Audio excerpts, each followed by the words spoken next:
Show me your ร่างกายขยับ your body โอ้ยพระเจ้าเอ๋ยอารมณ์ลูกดีๆเพราะใช้ร่างกายนั้นขอบบนมา body น้องเอ๋ยน้องสวยเหมือนเคนดอรี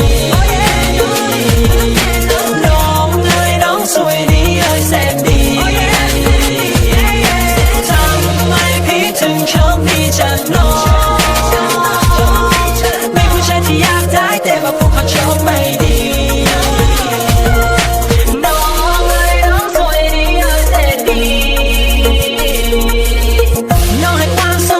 ที่ดีที่สุดอกก็กายเธอแล้วจะไม่ให้รู้พี่จะร้องให้ฟังและจะดูแลซ้อมผ้าปากเบาๆไว้ไม่โอเค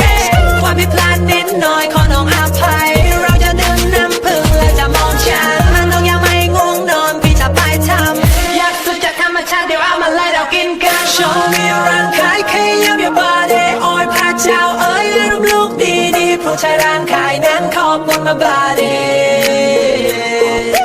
น้องเอ๋ยน้องสวยเหมือนเคนดอรีน้องเอ๋ยน้องสวยดีเอ๋ยแสนดีทำไมพี่ถึงโชคดีจังน้องมีผู้ชายที่อยากได้แต่ว่าพวกเขาโชคไม่ดี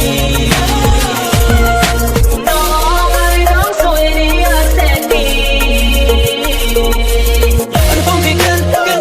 เป็น100 องศาความร้อนจะเผา3 โมงสูงจังไม่ได้ว่า who you are ตื่นเต้นดีใจลงตัวอยากเลือกเข้าไปในอารมณ์ในห้าง gonna be a bad boy for a while คิดอย่างไรคิดอย่างไรบนท้องฟ้าเราบินขึ้นไปบนฟ้า maybe we need a time เพลงแค่เพื่อพวกใครอารมณ์ตื่นเต้นเปลี่ยนไปจากคืนหนึ่งที่หน้าหายไปเป็นคืนหนึ่งที่เรารอ Show me ร่างกายขยับ your body โอ้ยพระเจ้าเอ๋ยอารมณ์ลูกดีๆเพราะใช้ร่างกายนั้นขอบบนมา bodyน้องเอ๋ยน้องสวยเหมือนเคนดอรีน้องเอ๋ยน้องสวยดีเอ๋ยแสนดีทำไมพี่ถึงโชคดีจังน้องมีผู้ชายที่อยากได้แต่ว่าพวกเขาโชคไม่ดีน้องเอ๋ยน้องสวยดีเอ๋ยแสนดี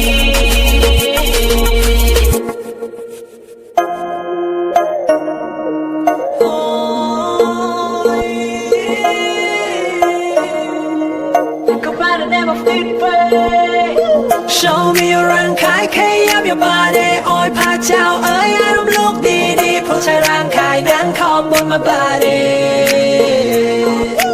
น้องเอ๋ยน้องสวยเหมือนเคนดอรีน้องเอ๋ยน้องสวยดีเอ๋ยแสนดีทำไมพี่ถึงโชคดีจังน้องมีผู้ชายที่อยากได้แต่ว่าพวกเขาโชคไม่ดี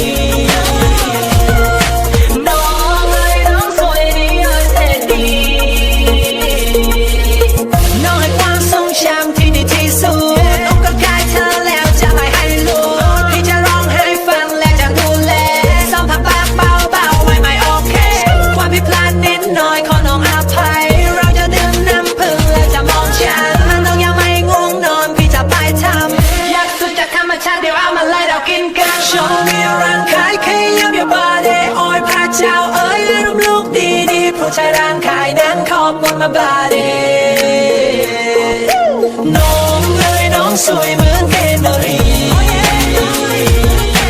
น้องเอ๋ยน้องสวยดีเอ๋ยแสนดีทำไมพี่ถึงโชคดีจังน้องมีผู้ชายที่อยากได้แต่ว่าพวกเขาโชคไม่ดีน้องเอ๋ยน้องสวยดีเอ๋ยแสนดีอุณหภูมิพี่ขึ้นเป็น100 องศาความร้อนจะเผา3 โมงสูงจังไม่ได้ว่า who you are ตื่นเต้นดีใจลงตัวอยากเลือกเข้าไปในอารมณ์ในห้าง gonna be a bad boy for a while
my body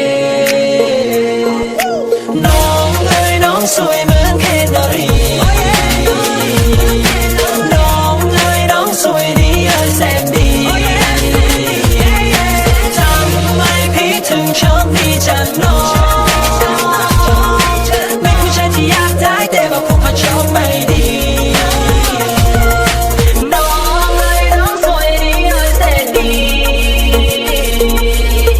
น้องให้ความทรงจำที่ดีที่สุ